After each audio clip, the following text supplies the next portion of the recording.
नमस्कार, स्वागत है आप सभी का BIV स्टूडियो इंफोटेनमेंट कार्यक्रम में। मैं हूं आप सभी का दोस्त आनंद, जहां हर ध्वनि में छुपा है संस्कृति का स्वर और हर लफ्ज में बसी है भारत की चेतना।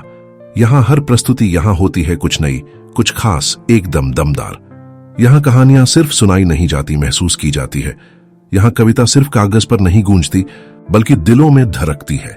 यहां हर विचार, हर रचना, हर अभिव्यक्ति बनती है एक नया प्रकाश।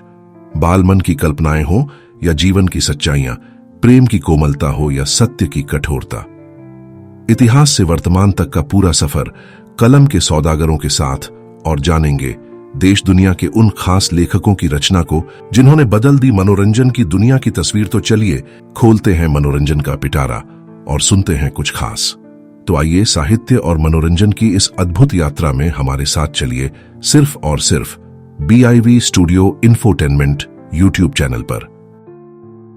तो आज हम लाए हैं आपके लिए लेखक मुंशी प्रेमचंद द्वारा लिखित कहानी लॉटरी। तो सबसे पहले सुनेंगे कहानी का सारांश और फिर होगा कहानी का विस्तार। तो आइए सुनते हैं लेखक मुंशी प्रेमचंद द्वारा लिखित कहानी लॉटरी का सारांश। कहानी लॉटरी, लेखक मुंशी प्रेमचंद। प्रस्तुत है कहानी का सारांश। यह कहानी दो दोस्तों की है जो एक साथ लॉटरी का टिकट खरीदते हैं, ये सोचकर कि अगर इनाम लगा तो आधा आधा बांट लेंगे। टिकट विक्रम के नाम पर होता है, लेकिन जैसे जैसे इनाम की घोषणा का दिन नजदीक आता है, दोनों के बीच अविश्वास और लालच पनपने लगता है। विक्रम और उसके घर वाले बड़े बड़े सपने देखने लगते हैं, विदेशी यात्रा, बंगला, कार आदि। धार्मिक कर्मकांड और मन्नतों का द्वार भी शुरू हो जाता है। परिणाम आता है और लॉटरी अमेरिका के किसी व्यक्ति को लगती है। तब जाकर सबको अपनी गलतफहमी और लालच का एहसास होता है। अंत में दोनों दोस्त अपनी मूर्खता और हवस पर मुस्कुराते हैं। यह कहानी दिखाती है कि बिना मेहनत के अमीर बनने की लालसा कैसे रिश्तों और सोच को बिगाड़ देती है। तो अभी आपने सुनी लेखक मुंशी प्रेमचंद द्वारा लिखित कहानी लॉटरी का सारांश, और अब कहानी विस्तार से। तो आइए सुनते हैं कहानी लॉटरी। जल्दी से मालदार हो जाने की हवस किसे नहीं होती। उन दिनों जब लॉटरी के टिकट आए तो मेरे दोस्त विक्रम के पिता, चचा, अम्मा और भाई सभी ने एक एक टिकट खरीद लिया। कौन जाने किसकी तकदीर जोर करे, किसी के नाम आए रुपया रहेगा तो घर में ही। मगर विक्रम को सब्र न हुआ। औरों के नाम रुपया आएंगे, फिर उसे कौन पूछता है, बहुत होगा, 10-5 हजार उसे दे देंगे। इतने रुपयों में उसका क्या होगा। उसकी जिंदगी में बड़े बड़े मंसूबे थे। पहले तो उसे संपूर्ण जगत की यात्रा करनी थी, एक एक कोने की। पीरू और ब्राजील और टिम्बकटू और होनोलुलु, ये सब उसके प्रोग्राम में थे। वह आंधी की तरह महीने 2 महीने उड़कर लौट आने वालों में न था। वह एक एक स्थान में कई कई दिन ठहरकर वहां के रहन सहन, रीति रिवाज आदि का अध्ययन करना और संसार यात्रा का एक वृहद ग्रंथ लिखना चाहता था। फिर उसे एक बहुत बड़ा पुस्तकालय बनवाना था जिसमें दुनिया भर की उत्तम रचनाएं जमा की जाए। पुस्तकालय के लिए वह 2 लाख तक खर्च करने को तैयार था। बंगला, कार और फर्नीचर तो मामूली बातें थीं। पिता या चचा के नाम रुपये आए तो 5,000 से ज्यादा का डॉल नहीं। अम्मा के नाम आए तो 20,000 मिल जाएंगे। लेकिन भाई साहब के नाम आ गए तो उसके हाथ धोला भी न लगेगा। वह आत्माभिमानी था। घर वालों से खैरात या पुरस्कार के रूप में कुछ लेने की बात उसे अपमान सी लगती थी। कहा करता था, भाई, किसी के सामने हाथ फैलाने से तो किसी गड्ढे में डूब मरना अच्छा है। जब आदमी अपने लिए संसार में कोई स्थान न निकाल सके तो यहां से प्रस्थान कर जाए। वह बहुत बेकरार था। घर में लॉटरी टिकट के लिए उसे कौन रुपए देगा, और वह मांगेगा भी तो कैसे। उसने बहुत सोच विचार कर कहा, क्यों ना हम तुम साझे में एक टिकट ले लें। तजवीज मुझे भी पसंद आई। मैं उन दिनों स्कूल मास्टर था। 20 रुपए मिलते थे, उसमें बड़ी मुश्किल से गुजर होती थी। 10 रुपए का टिकट खरीदना मेरे लिए सफेद हाथी खरीदना था। हां, 1 महीना दूध, घी, जलपान और ऊपर के सारे खर्च तोड़कर 5 रुपए की गुंजाइश निकल सकती थी। फिर भी जी डरता था, कहीं से कोई बलाई रकम मिल जाए तो कुछ हिम्मत बढ़े। विक्रम ने कहा, कहो तो अपनी अंगूठी बेच डालूं। कह दूंगा। उंगली से फिसल पड़ी। अंगूठी 10 रुपए से कम की न थी, उसमें पूरा टिकट आ सकता था। अगर कुछ खर्च किए बिना ही टिकट में आधा साझा हुआ जाता है तो क्या बुरा है। सहसा विक्रम फिर बोला, लेकिन भाई तुम्हें नकद देने पड़ेंगे। मैं 5 रुपए नकद लिए बगैर साझा न करूंगा। अब मुझे औचित्य का ध्यान आ गया। बोला, नहीं दोस्त, यह बुरी बात है। चोरी खुल जाएगी तो शर्मिंदा होना पड़ेगा और तुम्हारे साथ मुझ पर भी डांट पड़ेगी। आखिर यह तय हुआ कि पुरानी किताबें किसी सेकेंड हैंड किताबों की दुकान पर बेच डाली जाए और उस रुपए से टिकट लिया जाए। किताबों से ज्यादा बेजरूरत हमारे पास और कोई चीज न थी। हम दोनों साथ ही मैट्रिक पास हुए थे और यह देखकर कि जिन्होंने डिग्रियां ली, अपनी आंखें फोड़ी और घर के रुपए बर्बाद किए, वह भी जूतियां छटका रहे थे, हमने वहीं हॉल्ट कर दिया। मैं स्कूल मास्टर हो गया और विक्रम मटरगश्ती करने लगा। हमारी पुरानी पुस्तकें अब दीमकों के सिवा हमारे किसी काम की न थी। हमसे जितना छाटते बना छाटा, उनका सत्य निकाल लिया। अब चूहे चाटें या दीमक, हमें परवाह न थी। आज हम दोनों ने उन्हें कूड़ेखाने से निकाला और झाड़ पोंछकर एक बड़ा सा गट्ठर बांध। मास्टर था, किसी बुक सेलर की दुकान पर किताब बेचते हुए झेमता था। मुझे सभी पहचानते थे, इसलिए यह खिदमत विक्रम के सुपुर्द हुई और वह आधा घंटे में 10 रुपए का एक नोट लिए उछलता कूदता आ पहुंचा। मैंने उसे इतना प्रसन्न कभी न देखा था। किताबें 40 रुपए से कम की न थीं, पर यह 10 रुपए उस वक्त हमें जैसे पड़े हुए मिले। अब टिकट में आधा साझा होगा, 10 लाख की रकम मिलेगी। 5 लाख मेरे हिस्से में आएंगे, 5 विक्रम के। हम अपने इसी में मगन थे। मैंने संतोष का भाव दिखाकर कहा, 5 लाख भी कुछ कम नहीं होते जी। विक्रम इतना संतोषी न था। बोला, 5 लाख क्या, हमारे लिए तो इस वक्त 500 भी बहुत है भाई। मगर जिंदगी का प्रोग्राम तो बदलना पड़ गया। मेरी यात्रा वाली स्कीम तो टल नहीं सकती। हाँ, पुस्तकालय गायब हो गया। मैंने आपत्ति की, आखिर यात्रा में तुम 2 लाख से ज्यादा तो न खर्च करोगे? जी नहीं, उसका बजट है 3.5 लाख का। 7 वर्ष का प्रोग्राम है। 50,000 रुपए साल ही तो हुए, 4,000 महीना कहो। मैं समझता हूं 2,000 में तुम बड़े आराम से रह सकते हो। विक्रम ने गर्म होकर कहा, मैं शान से रहना चाहता हूं, भिखारियों की तरह नहीं। 2,000 में भी तुम शान से रह सकते हो। जब तक आप अपने हिस्से में से 2 लाख मुझे न दे देंगे, पुस्तकालय न बन सकेगा। कोई जरूरी नहीं कि तुम्हारा पुस्तकालय शहर में बेजोड़ हो, मैं तो बेजोड़ ही बनवाऊंगा, इसका तुम्हें अख्तियार है। लेकिन मेरे रुपए में से तुम्हें कुछ न मिल सकेगा। मेरी जरूरतें देखो, तुम्हारे घर में काफी जायदाद है, तुम्हारे सिर कोई बोझ नहीं। मेरे सिर तो सारी गृहस्थी का बोझ है। 2 बहनों का विवाह है, 2 भाइयों की शिक्षा है, नया मकान बनवाना है। मैंने तो निश्चय कर लिया है कि सब रुपये सीधे बैंक में जमा कर दूंगा, उनके सूद से काम चलाऊंगा। कुछ ऐसी शर्तें लगा दूंगा कि मेरे बाद भी कोई इस रकम में हाथ ना लगा सके। विक्रम ने सहानुभूति के भाव से कहा, हां, ऐसी दशा में तुमसे कुछ मांगना अन्याय है। खैर, मैं ही तकलीफ उठा लूंगा। लेकिन बैंक के सूद की दर तो बहुत गिर गई है। हमने कई बैंकों में सूद की दर देखी, अस्थायी कोष की भी, सेविंग बैंक की भी। बेशक दर बहुत कम थी, 2-2.5 रुपए सैकड़े ब्याज पर जमा करना व्यर्थ है। क्यों न लेन देन का कारोबार शुरू किया जाए। विक्रम भी अभी यात्रा पर न जाएगा। दोनों के साझे में कोठी चलेगी। जब कुछ धन जमा हो जाएगा तब वह यात्रा करेगा। लेन देन में सूद भी अच्छा मिलेगा और अपना रोब दाब भी रहेगा। हाँ, जब तक अच्छी जमानत न हो, किसी को रुपया न देना चाहिए, चाहे असामी कितना ही मातबर क्यों ना हो। और जमानत पर रुपए दे ही क्यों, जायदाद रहन लिखाकर रुपए देंगे, फिर तो कोई खटका न रहेगा। यह मंजिल भी तय हुई। अब यह प्रश्न उठा कि टिकट पर किसका नाम रहे। विक्रम ने अपना नाम रखने के लिए बड़ा आग्रह किया। अगर उसका नाम न रहा तो वह टिकट ही न लेगा। मैंने कोई उपाय न देखकर मंजूर कर लिया और बिना किसी लिखा पढ़ी के, जिससे आगे चलकर मुझे बड़ी परेशानी हुई। एक एक करके इंतजार के दिन काटने लगे। भोर होते ही हमारी आंखें कैलेंडर पर जाती। मेरा मकान विक्रम के मकान से मिला हुआ था। स्कूल जाने के पहले और स्कूल से आने के बाद हम दोनों साथ बैठकर अपने अपने मंसूबे बांध करते और इस तरह साया साया की कोई सुन न ले। हम अपने टिकट खरीदने का रहस्य छिपाए रखना चाहते थे।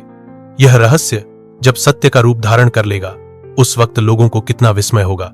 उस दृश्य का नाटकीय आनंद हम नहीं छोड़ना चाहते थे। एक दिन बातों बातों में विवाह का जिक्र आ गया। विक्रम ने दार्शनिक गंभीरता से कहा, भाई, शादी वादी का जंजाल तो मैं नहीं पालना चाहता। व्यर्थ की चिंता और हाय हाय, पत्नी की नाज बर्दारी में ही बहुत से रुपए उड़ जाएंगे। मैंने इसका विरोध किया। हाँ, यह तो ठीक है, लेकिन जब तक जीवन के सुख दुख का कोई साथी ना हो, जीवन का आनंद ही क्या।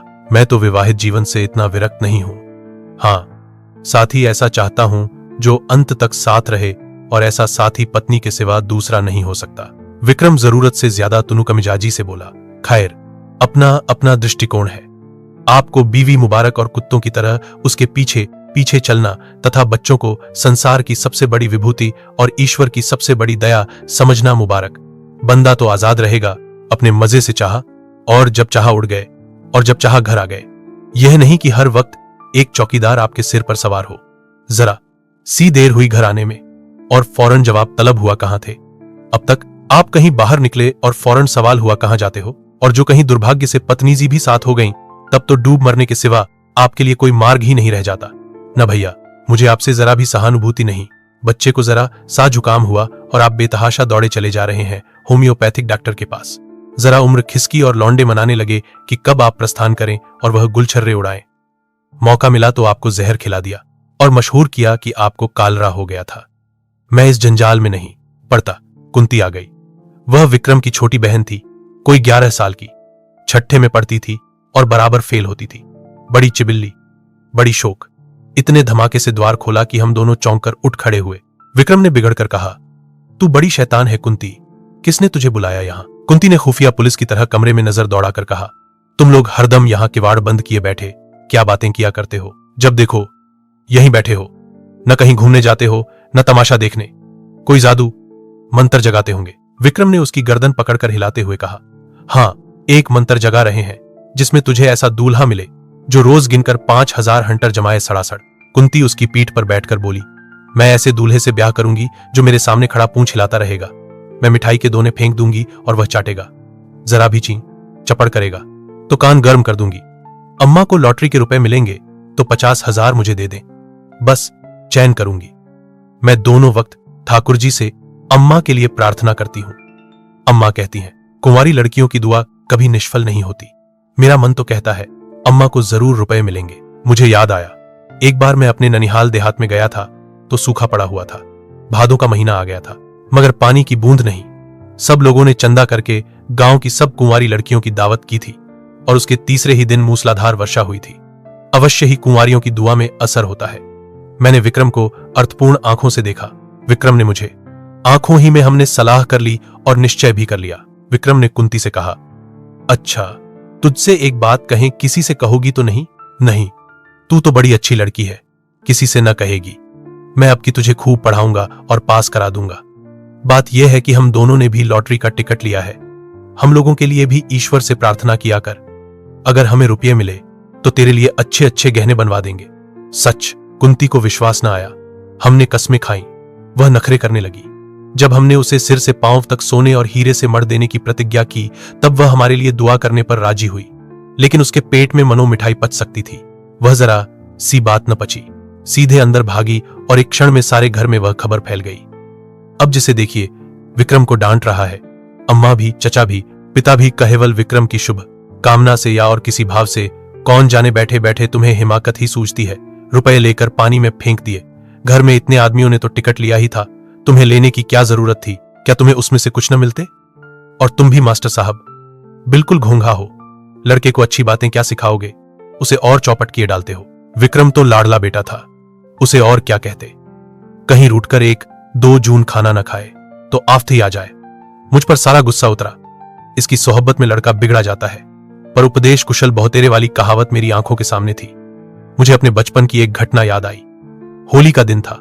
शराब की एक बोतल मंगवाई गई थी। मेरे मामू साहब उन दिनों आए हुए थे। मैंने चुपके से कोठरी में जाकर गिलास में एक घूंट शराब डाली और पी गया। अभी गला जल ही रहा था और आंखें लाल ही थीं कि मामू साहब कोठरी में आ गए और मुझे मानो सेंधा में गिरफ्तार कर लिया। और इतना बिगड़े कि मेरा कलेजा सूख कर छुहारा हो गया। अम्मा ने भी डांटा, पिताजी ने भी डांटा। मुझे आंसुओं से उनकी क्रोधाग्नि शांत करनी पड़ी। और दोपहर ही को मामू साहब नशे में पागल होकर गाने लगे। फिर रोए, फिर अम्मा को गालियां दी। दादा के मना करने पर भी मारने दौड़े और आखिर में कह करके जमीन पर बेसुध पड़े नजर आए। विक्रम के पिता बड़े ठाकुर साहब और ताऊ छोटे ठाकुर साहब दोनों जड़वादी थे, पूजा पाठ की हौंसी उड़ाने वाले, पूरे नास्तिक। मगर अब दोनों बड़े निष्ठावान और ईश्वर भक्त हो गए थे। बड़े ठाकुर साहब प्रात काल गंगा स्नान करने जाते और मंदिरों के चक्कर लगाते हुए दोपहर को सारी देह में चंदन लपेटे घर लौटते। छोटे ठाकुर साहब घर पर ही गर्म पानी से स्नान करते और गठिया से ग्रस्त होने पर भी राम नाम लिखना शुरू कर देते। धूप निकल आने पर पार्क की ओर निकल जाते और चींटियों को आटा खिलाते। शाम होते ही दोनों भाई अपने ठाकुर द्वारे में जा बैठते और आधी रात तक भागवत की कथा तन्मय होकर सुनते। विक्रम के बड़े भाई प्रकाश को साधु महात्माओं पर अधिक विश्वास था। वह मठों और साधुओं के अखाड़ों तथा कुटियों की खाक छानते और माताजी को तो भोर से आधी रात तक स्नान, पूजा और व्रत के सिवा दूसरा काम ही न था। इस उम्र में भी उन्हें सिंगार का शौक था, पर आजकल पूरी तपस्विनी बनी हुई थी। लोग नाहक लालसा को बुरा कहते हैं। मैं तो समझता हूं हम में जो यह भक्ति, निष्ठा और धर्म, प्रेम है, वह केवल हमारी लालसा, हमारी हवस के कारण। हमारा धर्म हमारे स्वार्थ के बल पर टिका हुआ है। हवस मनुष्य के मन और बुद्धि का इतना संस्कार कर सकती है, यह मेरे लिए बिल्कुल नया अनुभव था। हम दोनों भी ज्योतिषियों और पंडितों से प्रश्न करके अपने को कभी दुखी कर लिया करते थे। ज्यों-ज्यों लॉटरी का दिवस समीप आता जाता था, हमारे चित्त की शांति उड़ती जाती थी। हमेशा उसी ओर मन टोंगा रहता। साथियों, अगर आपको यह कार्यक्रम पसंद आ रहा है तो आप हमारे चैनल को जल्दी से लाइक और सब्सक्राइब कर दीजिए। आपके लाइक और सब्सक्राइब से हमें बहुत हिम्मत मिलती है। तो BIV studio infotainment YouTube channel को लाइक और सब्सक्राइब करते रहें। हम आपको इसी तरह मनोरंजन से भरपूर रोचक साहित्य सुनाते रहेंगे। तो साथियों, आगे बढ़ते हैं और सुनते हैं कार्यक्रम का शेष भाग। मुझे आप अकारण संदेह होने लगा कि कहीं विक्रम मुझे हिस्सा देने से इनकार कर दे तो मैं क्या करूंगा। साफ इनकार कर जाए कि तुमने टिकट में साझा किया ही नहीं। न कोई तहरीर है, न कोई दूसरा सबूत। सब कुछ विक्रम की नीयत पर है। उसकी नीयत जरा भी डावांडोल हुई कि काम तमाम। कहीं फरियाद नहीं कर सकता, मुंह तक नहीं खोल सकता। अब अगर कुछ कहूं भी तो कुछ लाभ नहीं। अगर उसकी नीयत में फितूर आ गया है तब तो वह अभी से इनकार कर देगा। अगर नहीं आया है तो इस संदेह से उसे मर्मांतक वेदना होगी। आदमी ऐसा तो नहीं है, मगर भाई, दौलत पाकर ईमान सलामत रखना कठिन है। अभी तो रुपये नहीं मिले हैं। इस वक्त ईमानदार बनने में क्या खर्च होता है? परीक्षा का समय तो तब आएगा जब 10 लाख रुपए हाथ में होंगे। मैंने अपने अंतकरण को टटोला। अगर टिकट मेरे नाम का होता और मुझे 10 लाख मिल जाते तो क्या मैं आधे रुपए बिना कान पूंछ हिलाए विक्रम के हवाले कर देता? कौन कह सकता है, मगर अधिक संभव यही था कि मैं हीले हवाले करता। कहता तुमने मुझे 5 रुपये उधर दिए थे, उसके 10 ले लो, 100 ले लो, और क्या करोगे? मगर नहीं, मुझसे इतनी बद नियति न होती। दूसरे दिन हम दोनों अखबार देख रहे थे कि सहसा विक्रम ने कहा, कहीं हमारा टिकट निकल आए तो मुझे अफसोस होगा कि नाहक तुमसे साझा किया। वह सरल भाव से मुस्कराया, मगर यह थी उसके आत्मा की झलक जिसे वह विनोद की आड़ में छिपाना चाहता था। मैंने चौंक कर कहा, सच, लेकिन इसी तरह मुझे भी तो अफसोस हो सकता है। लेकिन टिकट तो मेरे नाम का है, इससे क्या? अच्छा, मान लो मैं तुम्हारे साझे से इनकार कर जाऊं। मेरा खून सर्द हो गया, आंखों के सामने अंधेरा छा गया। मैं तुम्हें इतना बदनीयत नहीं समझता था, मगर है बहुत संभव। 5 लाख, सोचो, दिमाग चकरा जाता है। तो भाई, अभी से कुशल है, लिखा पढ़ी कर लो, यह संशय रहे ही क्यों? विक्रम ने हंसकर कहा, तुम बड़े शक्की हो यार। मैं तुम्हारी परीक्षा ले रहा था। भला ऐसा कहीं हो सकता है? 5 लाख क्या, 5 करोड़ भी हों तब भी ईश्वर चाहेगा तो नियत में खलल ना आने दूंगा। किंतु मुझे उसके इस आश्वासन पर बिल्कुल विश्वास ना आया। मन में एक संशय बैठ गया। मैंने कहा, यह तो मैं जानता हूं, तुम्हारी नीयत कभी विचलित नहीं हो सकती, लेकिन लिखा पढ़ी कर लेने में क्या हर्ज है? फजूल है। फजूल ही सही तो पक्के कागज पर लिखना पड़ेगा। 10 लाख की कोट, फीस ही 7,500 हो जाएगी। किस भ्रम में हैं आप? मैंने सोचा। बला से सादी लिखा, पढ़ी के बल पर कोई कानूनी कार्रवाई न कर सकूंगा, पर इन्हें लज्जित करने का, इन्हें जलील करने का, इन्हें सबके सामने बेईमान सिद्ध करने का अवसर तो मेरे हाथ आएगा, और दुनिया में बदनामी का भय न हो तो आदमी न जाने क्या करे। अपमान का भय कानून के भय से किसी तरह कम क्रियाशील नहीं होता। बोला, मुझे सादे कागज पर ही विश्वास आ जाएगा। विक्रम ने लापरवाही से कहा, जिस कागज का कोई कानूनी महत्व तो नहीं, उसे लिखकर क्या समय नष्ट करें? मुझे निश्चय हो गया कि विक्रम की नीयत में अभी से फितूर आ गया, नहीं तो सादा कागज लिखने में क्या बाधा हो सकती है। बिगड़कर कहा, तुम्हारी नीयत तो अभी से खराब हो गई। उसने निर्लज्जता से कहा, तो क्या तुम साबित करना चाहते हो कि ऐसी दशा में तुम्हारी नीयत न बदलती? मेरी नीयत इतनी कमजोर नहीं है, रहने भी दो। बड़ी नीयत वाले अच्छे को देखा है। तुम्हें इसी वक्त लेखाबद्ध होना पड़ेगा। मुझे तुम्हारे ऊपर विश्वास नहीं रहा। अगर तुम्हें मेरे ऊपर विश्वास नहीं है तो मैं भी नहीं लिखता। तो क्या तुम समझते हो तुम मेरे रुपए हजम कर जाओगे? किसके रुपए और कैसे रुपए? मैं कहे देता हूं विक्रम, हमारी दोस्ती का ही अंत न हो जाएगा, बल्कि इससे कहीं भयंकर परिणाम होगा। हिंसा की एक ज्वाला सी मेरे अंदर दहक उठी। सहसा दीवान खाने में झड़प की आवाज सुनकर मेरा ध्यान उधर चला गया। यहां दोनों ठाकुर बैठा करते थे। उनमें ऐसी मैत्री थी जो आदर्श भाइयों में हो सकती है। राम और लक्ष्मण में भी इतनी ही रही होगी। झड़प की तो बात ही क्या, मैंने उनमें कभी विवाद होते भी न सुना था। बड़े ठाकुर जो कह दें वह छोटे ठाकुर के लिए कानून था, और छोटे ठाकुर की इच्छा देखकर ही बड़े ठाकुर कोई बात कहते थे। हम दोनों को आश्चर्य हुआ। दीवान खाने के द्वार पर जाकर खड़े हो गए। दोनों भाई अपनी अपनी कुर्सियों से उठकर खड़े हो गए थे। एक एक कदम आगे भी बढ़ाए थे। आंखें लाल, मुख विकृत, त्योड़ियां चढ़ी हुई, मुट्ठियां बंधी हुई। मालूम होता था बस हाथापाई हुई ही चाहती है। छोटे ठाकुर ने हमें देखकर पीछे हटते हुए कहा, सम्मिलित परिवार में जो कुछ भी और कहीं से भी और किसी के नाम भी आए वह सबका है बराबर। बड़े ठाकुर ने विक्रम को देखकर एक कदम और आगे बढ़ाया। हरगिज नहीं, अगर मैं कोई जुर्म करूं तो मैं पकड़ा जाऊंगा। सम्मिलित परिवार नहीं, मुझे सजा मिलेगी। सम्मिलित परिवार को नहीं, यह वैयक्तिक प्रश्न है, इसका फैसला अदालत से होगा। शौक से अदालत जाइए। अगर मेरे लड़के, मेरी बीवी या मेरे नाम लॉटरी निकली तो आपका उससे कोई संबंध न होगा। उसी तरह जैसे आपके नाम लॉटरी निकले तो मुझसे, मेरी बीवी से या मेरे लड़के से उससे कोई संबंध न होगा। अगर मैं जानता कि आपकी ऐसी नीयत है तो मैं भी बीवी, बच्चों के नाम से टिकट ले सकता था।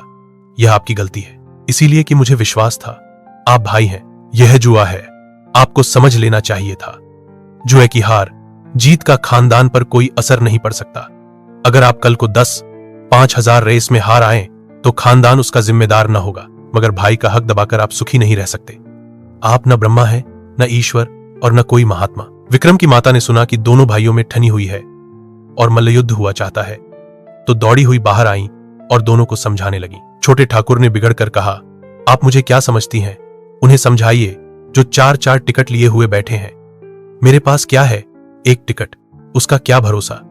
मेरी अपेक्षा, जिन्हें रुपए मिलने का चौगुना चांस है, उनकी नीयत बिगड़ जाए तो लज्जा और दुख की बात है।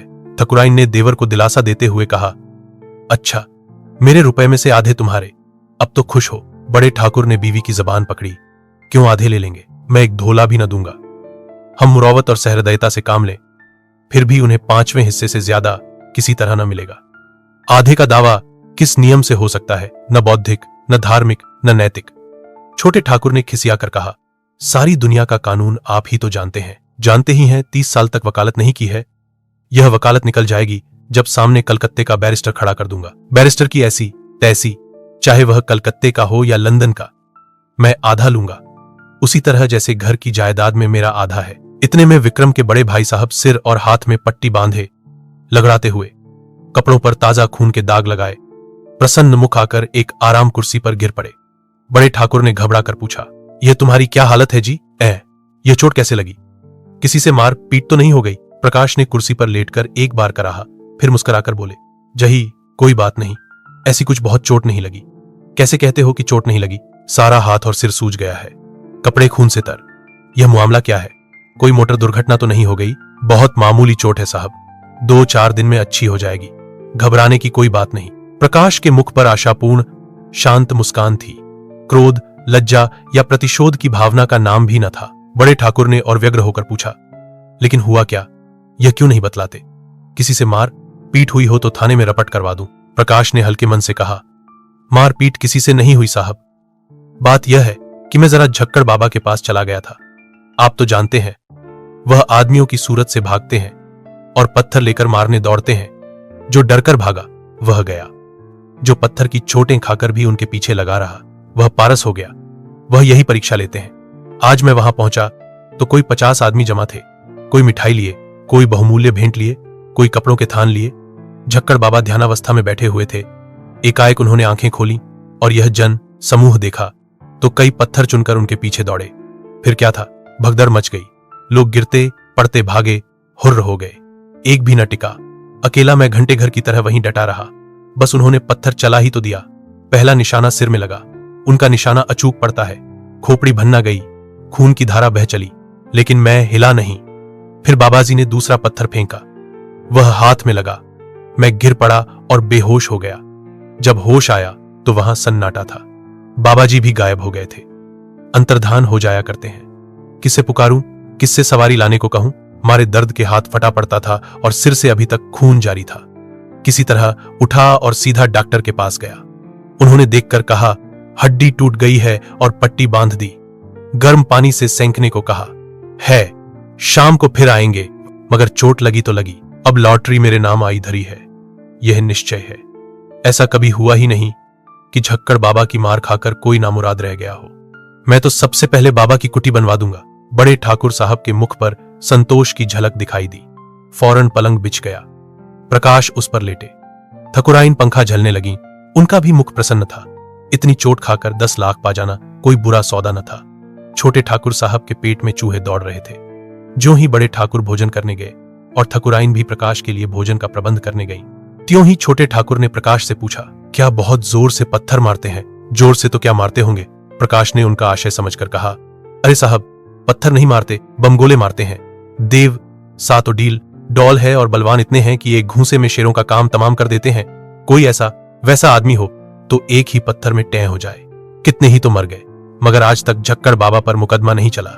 और 2-4 पत्थर मारकर ही नहीं रह जाते। जब तक आप गिर न पड़े और बेहोश न हो जाया, वह मारते ही जाएंगे।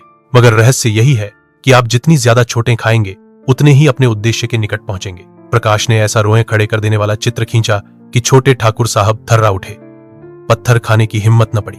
आखिर भाग्य के निपटारे का दिन आया। जुलाई की 20वीं तारीख कत्ल की रात। हम प्रातकाल उठे तो जैसे एक नशा चढ़ा हुआ था, आशा और भय के द्वंद्व का। दोनों ठाकुरों ने घड़ी रात रहे गंगा स्नान किया था और मंदिर में बैठे पूजन कर रहे थे। आज मेरे मन में श्रद्धा जागी। मंदिर में जाकर मन ही मन ठाकुर जी की स्तुति करने लगा। अनाथों के नाथ, तुम्हारी कृपा दृष्टि क्या हमारे ऊपर न होगी? तुम्हें क्या मालूम नहीं, हमसे ज्यादा तुम्हारी दया कौन डिजर्व कमेमतमद्ध करता है। विक्रम सूट बूट पहने मंदिर के द्वार पर आया। मुझे इशारे से बुलाकर इतना कहा, मैं डाक खाने जाता हूं, और हवा हो गया। जरा देर में प्रकाश मिठाई के थाल लिए हुए घर में से निकले और मंदिर के द्वार पर खड़े होकर कंगालों को बांटने लगे, जिनकी एक भीड़ जमा हो गई थी। और दोनों ठाकुर भगवान के चरणों में लौ लगाए हुए थे, सिर झुकाए, आंखें बंद किए हुए, अनुराग में डूबे हुए।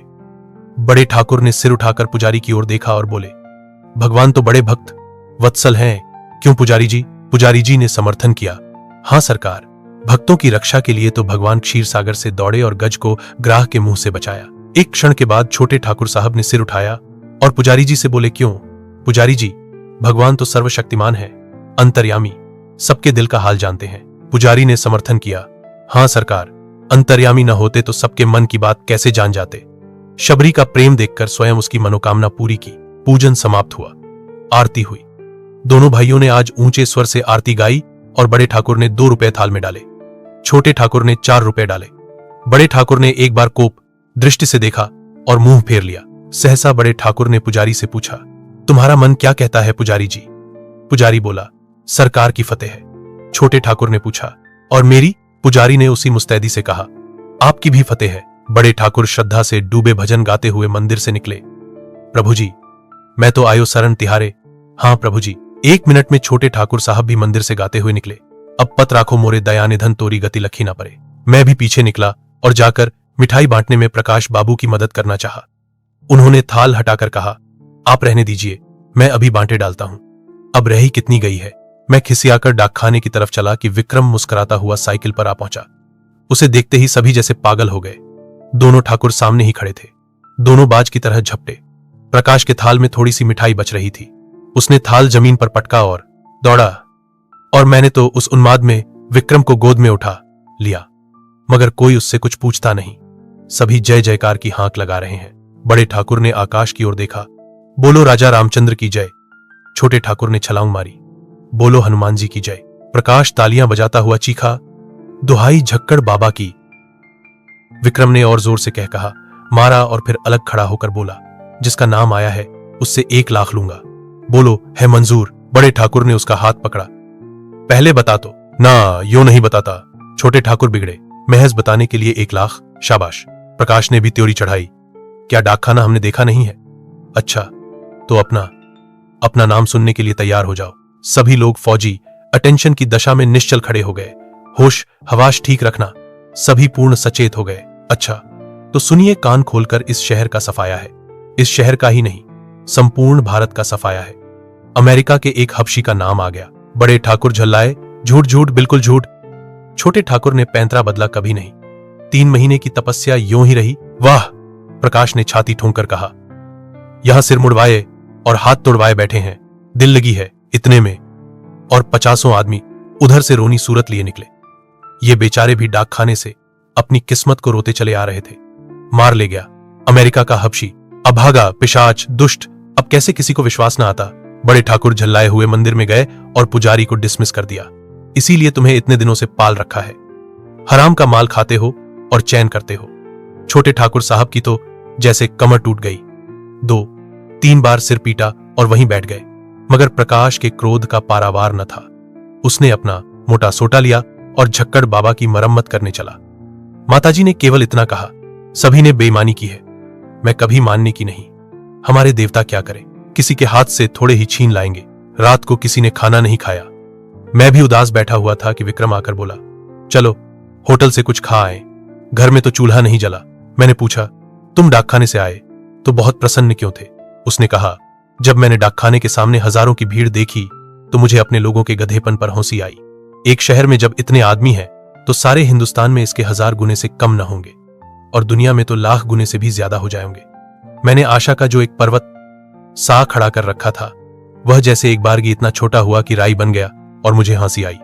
जैसे कोई दानी पुरुष छटाऊं भर अन्न हाथ में लेकर 1 लाख आदमियों को नेवता दे बैठे, और यहां हमारे घर का एक एक आदमी समझ रहा है कि मैं भी हंसा। हां, बात तो यथार्थ में यही है और हम दोनों लिखा पढ़ी। दोस्तों, कैसा लगा आपको हमारा यह मनोरंजन से भरपूर कार्यक्रम? कमेंट करके हमें जरूर बताएं।